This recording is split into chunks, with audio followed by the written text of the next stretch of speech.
Hello everybody, I'm going to be pulling my motor in my 2001 Dodge Ram 2500 P-pump swapped right there. So I can reseal my motor, and then when my P-pump conversion injectors show up, I can put those in. So I don't have to worry about figuring out how to get the valve cover off without damaging it. And plus there's the oil pan leaking, the front main seals leaking. I think those are the only two, but I'm going to be replacing the oil pan, front main, timing cover seal, the rear main, valve cover, and then I'm going to be putting new injectors in it. I'm going to be pulling my motor right now, so I'll show you guys how I do it.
So I'm draining the coolant right now.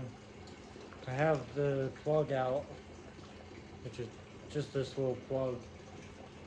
I took it completely out because it has a little nipple and it would take too long. It's almost done, I believe. So, and then after that, I can take the upper radiator hose, which is over here, I guess, and then the lower one over there, and then take the fan shroud off, and then actually first I have to take the fan off and then pull the fan and fan shroud up together, and then I can pull the radiator, pull this little A-frame thing off, so I can tilt the intercooler sideways after I get it disconnected and pull it up and out. Unless I take this bumper off, then it will slide right out, I believe. But it would be easier to just tip it and pull it out. I've done it a couple times. Once on this truck, and then a couple times, or once on my old Cummins. So right now it's draining. Hopefully it doesn't take too long.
So I took the radiator cap off now because it's almost empty. I didn't want it to just spit and it'll just not hit the bucket. It'll just hit the axle where I can't get the bucket. So I just waited a little bit.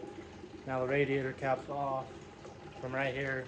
I made sure that the antifreeze wasn't coming out of the bucket. It's still draining. I don't know how many gallons it is. This radiator holds. I can't remember. Last time I had this radiator and stuff out was when I pumped it, which it runs. I just figured I'd reseal the motor while I'm waiting for the transmission to get rebuilt. So, and I sent injectors off that was out of my brother's 24 valve. I'm getting the pop off pressure lower, and I'm gonna pull my injectors out, put those ones in it, and then give my brother these injectors, because right now my timing is at 23 degrees and I want to have it at like stock timing or a little bit above stock timing, so I don't have to have higher pop off pressure where I have to have the timing higher.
So it looks like it's almost done, so I can put this plug back in.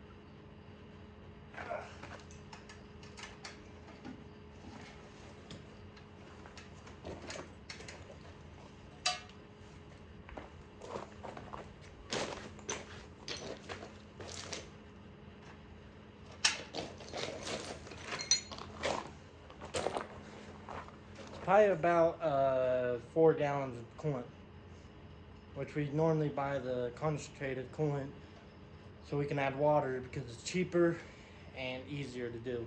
Instead of buying more antifreeze, we just do like 2 gallons of antifreeze and then 2 gallons of water. I'm going to cover up the bucket so mice and stuff don't get in it.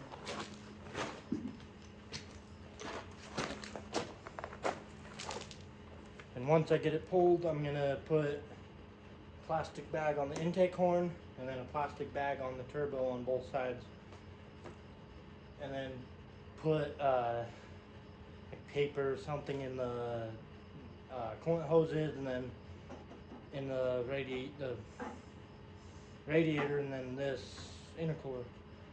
I'm going to put paper towels and stuff in it so mice don't get in those, make nests, and end up putting it back in and blowing my motor, because they will bring like pine needles and pine nuts and all that and just stick them in stuff.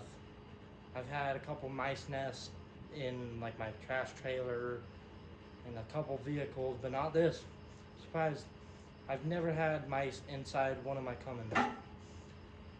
I have, since the transmission's out, it's a manual, I have my jacket and I just shoved it in the hole so mice don't get in there. So I'll continue tearing this apart. Stupid bugs. I have a bug zapper, but I had to unplug it to plug this light in because we're on a 2200 watt generator, which is a Honda, so we can't really run too much power on it. We run our whole house off of it. We're off grid. We have a 2,500 gallon water tank on top of our house, which I'm under our house because we have a shop. We live 2 miles from the closest town, which we are way up in the mountains, and the water gravity feeds so we don't have to have a pump. And my dad built a house for my grandma. He's still trying to finish it, but it's out of a semi-reefer trailer, so it's well insulated. I think my dad said it was like an R12, which is really good. So it's a well insulated house.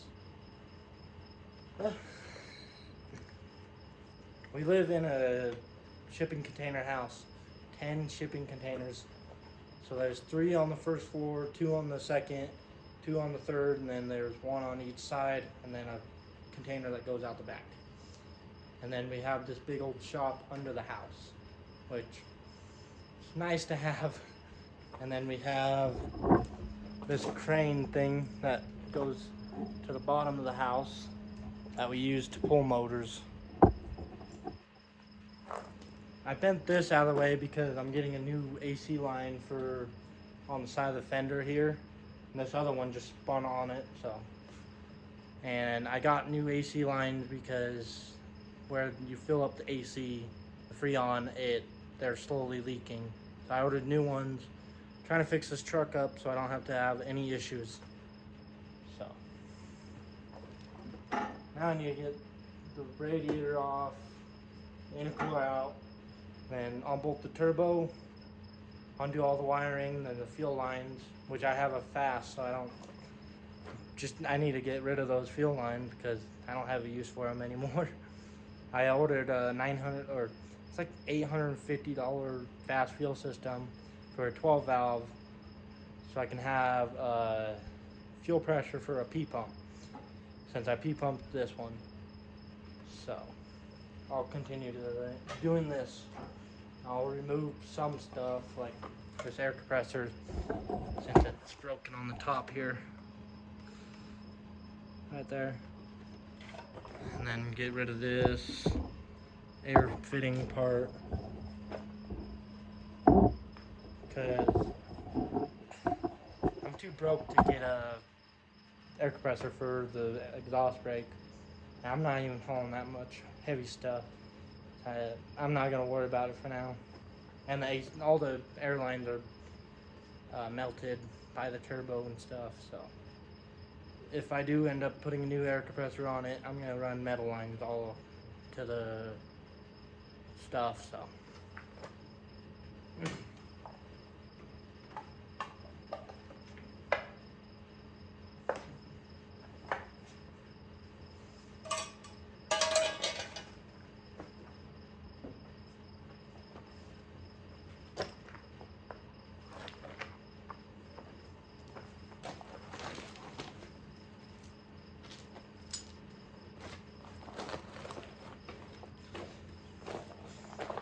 couldn't remember if I had one of these hose clamps that are on the intercooler, if they were facing down, or I would have to remove the radiator to get to these, which I have them facing down through the fender, so I can get a socket and stuff on it without taking the radiator out, but I'm gonna do it anyways. This is one of my brother's things for his 12 valve right here. 12 valve with a get rag transmission, but the gears are all stripped and the case is cracked. He was just using that transmission for mock-up, but then that's a VE pump, and then ended up putting a 12 valve P pump in it. So he pulled this motor out, put his 12 valve P pump with an MV4500 in it.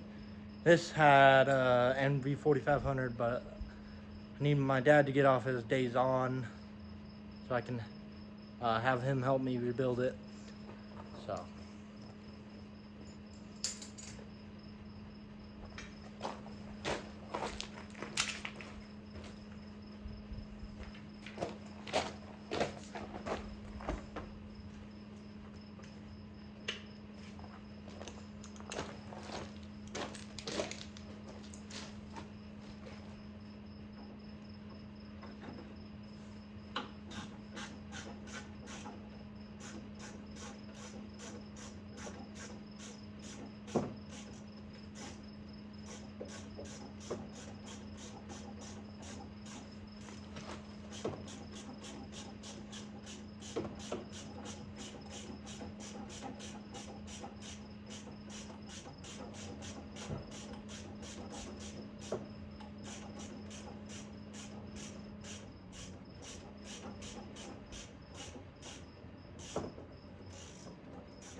got that one hose clamp off. Now I need to do the one on the driver's side.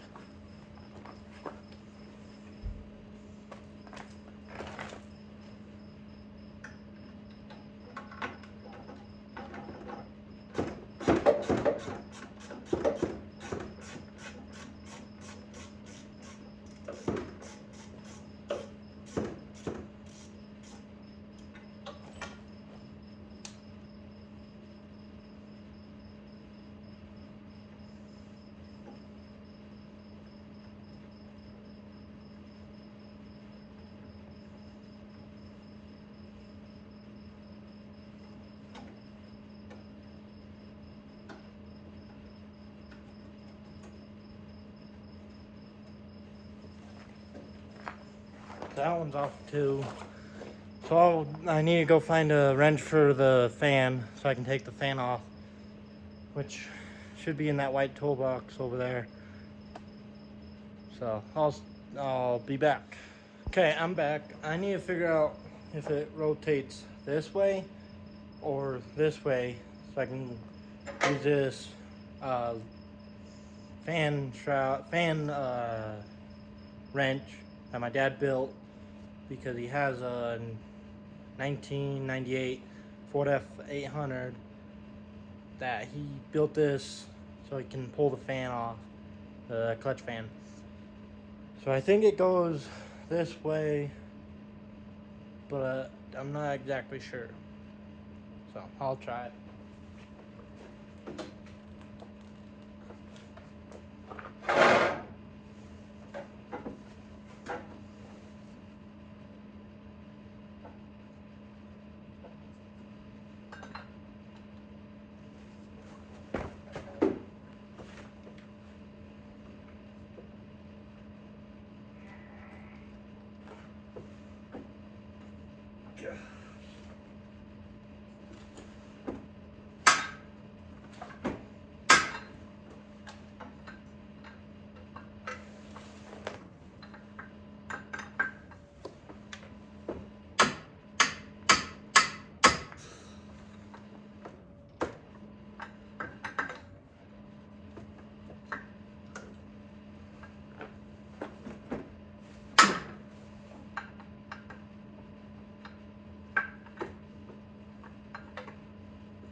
I need to look up a video so I make sure I'm not going the wrong way. I looked it up. You have to turn it counter or clockwise, which from the top you turn it towards the driver's side. So I'll keep doing that. So the first time I did it, I was going to the passenger side. I was thinking about it. I was thinking the looser it is how you loosen it, which I was right. So hopefully I can break it loose because I might have tightened it more when I hit it to the passenger.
There we go.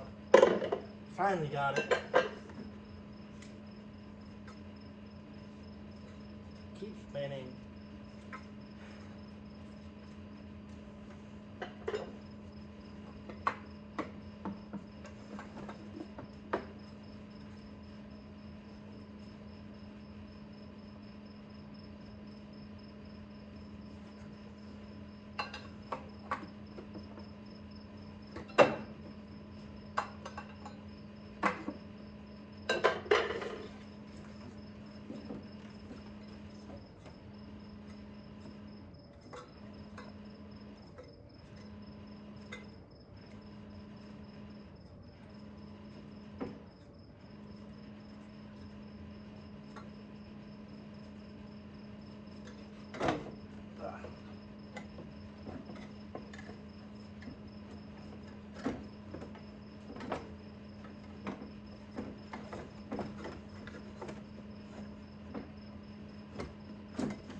I thought I was gonna have to pull the fan shroud out, but since I don't have this top bar on it, I was able to pull the radiator back or forwards and slip it out.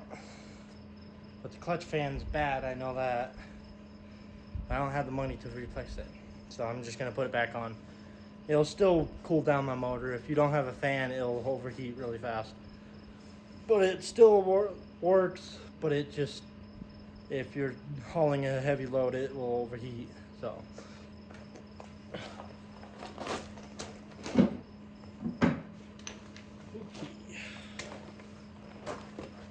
now I need to find a flathead and pry in the middle of this washer or windshield washer fluid reservoir, because it has two little nipples and there's a tab at the very bottom. You have to pull out the middle, slide it up, and there's two tabs on the top. You have to slide it up and then pop it out. So I'm gonna do that. I will find a flathead screwdriver and I'll be back.